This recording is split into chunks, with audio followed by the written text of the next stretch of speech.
her curiously. She felt as if she'd been struck on the forehead with a brick. Her handbag fell to the ground. The person's face seemed lit from within.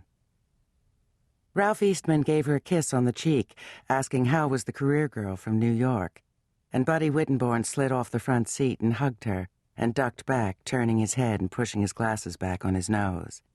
He was wearing a disheveled shirt, buttoned up wrong, and a belt outside the belt loops, and even with the beanie on his head, looked, as always, handsome. Ralph tipped the red cap, taking charge of the bags.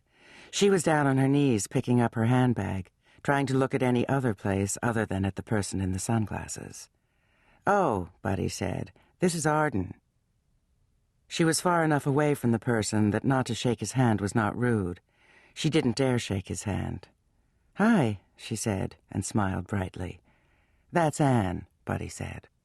"Hello, Anne." The person had a deep voice which came from somewhere deep in his chest.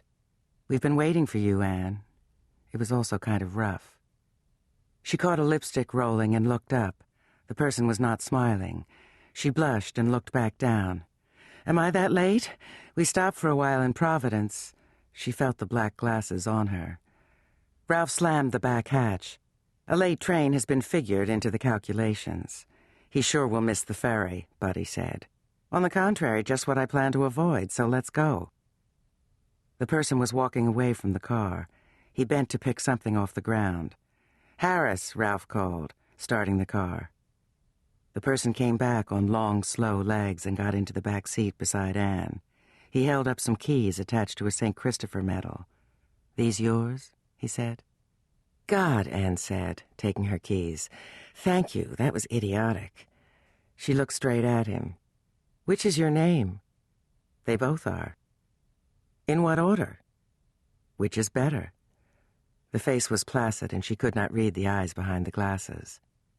"I don't know. They're both good." "No," the person said, and he smiled for the first time. "One is always better." It was 1954, and Anne Grant was 25 years old. They drove north. She liked being the girl in a car with 3 boys. They drove through Revere, where the water was purple at the shore, and the highway was raised above the tract houses, past gas stations with enormous signs shaped like horses, and miniature golf courses with waterfalls and orange dinosaurs. They exited to Danvers, winding past steeples and fudge stores with script writing, back onto the highway where green countryside flickered out the window behind the person's profile. His name was Harris. Ralph was the one to say. Harris Arden. She sat beside Harris Arden in the back seat, and they talked now and then. He turned toward her. He'd grown up in Virginia, was born in Turkey, had lived in Switzerland. His father was a diplomat, raised in St. Louis. His mother was Turkish, which explained his coloring. Harris Arden lived in Chicago now, he said, and worked in a hospital. Then Anne Grant realized who he was. He was Dr. R., Carl's friend, whom he'd served with in Korea. But it wasn't Dr. R with a letter R, as she had thought, but Dr. A.R. for Arden. She had pictured someone older. "You're the musician," she said. "Not so much anymore." "Isn't your band playing at the wedding?" "What's left of it." "And you're a doctor, too?" Buddy said, prying open a beer with a Swiss Army knife. "Who wants a cold one?" No one took him up on it. The person didn't seem to hear and stared out the window. "Anne sings," Ralph said, facing forward, driving. "Does she?" The person looked interested. "Just for fun," Anne said, "just in little places." "In New York, little places are pretty big." "These really are little," she said. "It's not even my job." "Anne's a pretty good singer," Buddy said.